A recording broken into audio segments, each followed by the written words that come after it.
uncovering the shocking truth behind the disappearance of Andrea Bowman.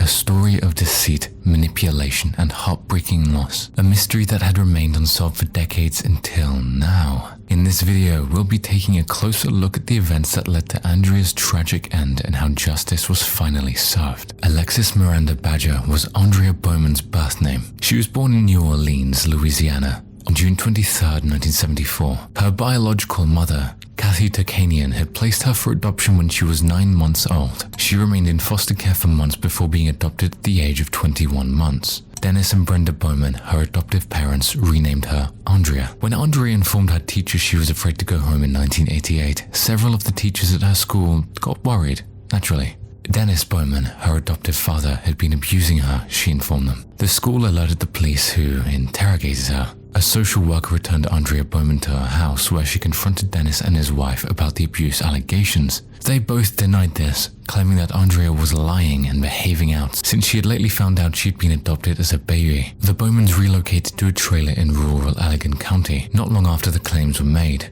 At the time, Andrea Bowman was still living with them, and this was the last place she'd been seen. Authorities ruled that Andrea was an endangered runaway after she went missing. The Bowmans chose to leave their rural trailer. Bowman's adoptive mother had made several phone calls to the police in the months after Andrea's disappearance, notifying them of numerous sightings of her missing daughter. The cops were unable to corroborate these sightings. Following Andrea's abduction, the authorities investigated the Bowman family. Despite suspicions regarding Dennis Bowman, officials did not have enough evidence to arrest them. They were especially curious about Dennis Bowman's criminal history. In 1980, a woman alleged he attacked her after luring her into a rural location in western Michigan. Bowman had threatened to blow a hole straight through her if she didn't obey his orders. He pled guilty to assault with the intent to commit criminal sexual behavior and reached an agreement with prosecutors. The investigation lasted 2 whole years. Bowman was still on parole for the assault when Andrea went missing. Dennis Bowman was arrested for breaking and entering in 1998 after breaking into his co-worker's house in Ottawa County. He was trying to take numerous things, including lingerie for ladies.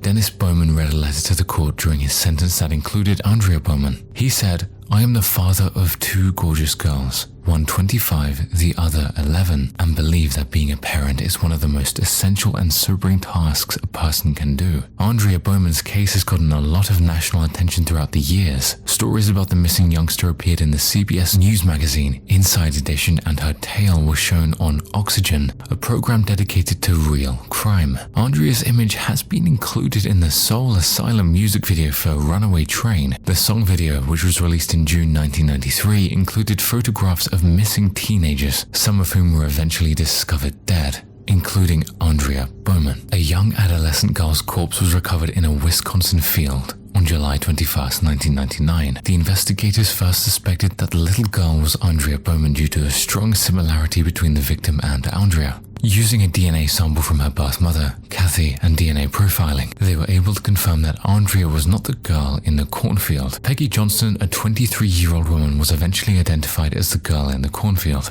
Dennis Bowman, 70, was arrested in November 2019 for the murder of Kathleen Doyle. On September 11, 1980, in Norfolk, Virginia, she was slain. Kathleen Doyle, 25, was the daughter of a Navy commander and had just married a Navy pilot. She had been slain in her own house while her spouse was on duty. Doyle had been stabbed in her house before being strangled with a rope. The Norfolk Police Department and the NCIS had been working on Doyle's case for years and were ultimately able to bring her killer to prison using forensic evidence. Bowman's motivation for killing Doyle was never disclosed publicly, nor was the evidence against him made public. Dennis Bowman was in the United States Navy Reserves at the time. Bowman had a court appearance in Grand Haven Courthouse on September 16, 1980, when he was embroiled in the 2-year legal case over the 1980 sexual assault. He did not, however, attend. Bowman's absence was explained by his counsel as a result of a mandated 2-week Army summer camp. This hearing took place 5 days before Kathleen Doyle was murdered. Kathleen Doyle's father had been trying to find out what had happened to his daughter for decades. He kept in touch with the cops working on his daughter's case, hoping to catch the murderer. Kathleen's father died only a few years before Dennis Bowman was jailed in 2016. On behalf of the late Mr. Doyle, Deputy Commonwealth's attorney Philip G. Evans II spoke. He read aloud a statement written by Kathleen's father before his death. Though her images are all about me, on my desk and on my wall, I find it difficult to explain Kathleen.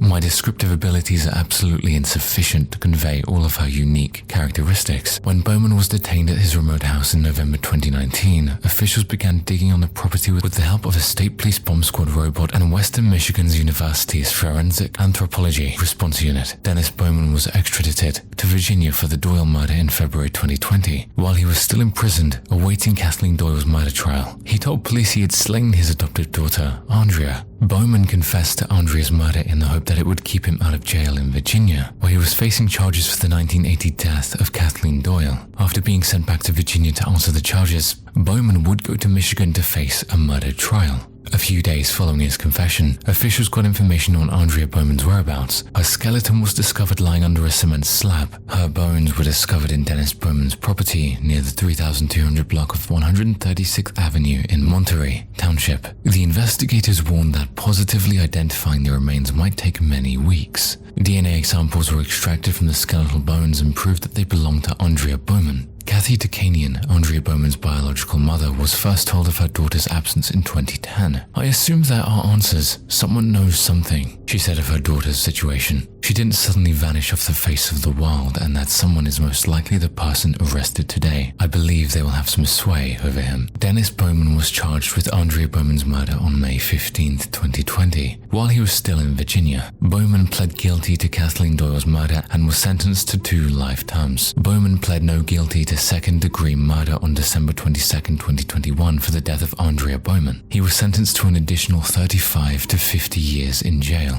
Dennis Bowman's confession, according to Kathy Takanian, verified a sense she had since learning of her daughter's abduction. Well, honestly, it just verifies this dreadful feeling I've had all along, she added. It doesn't really do anything for me. I really hope I was wrong about this. That would imply that she's still alive, so it validates me in a lot of bad ways. It also affirms me in a variety of positive ways. This isn't simply a figment of my imagination. What I saw in his past was something to be concerned about. Brenda Bowman, Andrea's adoptive mother, testified about her husband's murder confession. Brenda characterized her daughter as tough, unruly, and incapable of doing her assignments. Brenda claimed that when Andrea came out with the charges of abuse against Dennis, she did not believe her. She had previously said to Andrea that she was lying about any claims.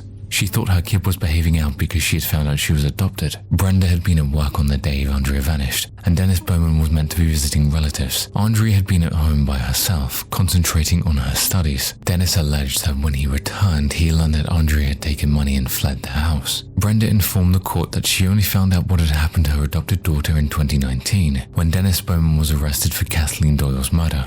Brenda kept in touch with her husband through phone conversations and letters from December 2019 until early 2020. Dennis had informed his wife, Andrea was dead and it was his fault. Dennis Bowman had admitted to his wife that he had gotten into an altercation with Andrea and smacked her. She had died after falling down the steps. He had told his wife he had buried his daughter in the backyard. The Bowmans were residing on Lincoln Road in Holland at the time of Andrea's disappearance. After Andrea vanished, they relocated to Hamilton. Bowman had informed his wife over the phone that he had transferred their daughter's corpse as soon as we signed the documents on the property. Andrea Bowman was dismembered and buried in many plastic bags. She had been buried in the backyard inside a huge cylindrical container along with a bag of domestic waste. The container had decomposed by the time the cops discovered it. Bowman had previously admitted to authorities that he had placed Andrea's remains in the garbage of a neighbor. He had also told authorities that when he returned home on March 11, 1989, Andrea had packed a suitcase and was prepared to depart. She had stolen money from her parents' room and threatened to inform everyone that Dennis was still assaulting her. She had murdered her and taken her corpse to a barn on the property. He then called 911 to report her missing. Bowman admitted to cutting Andrea's legs off with a machete and a knife so she could fit in a container. Andrea Bowman's cause of death was determined to be homicide by undetermined methods by an examiner from Western Michigan University School of Medicine.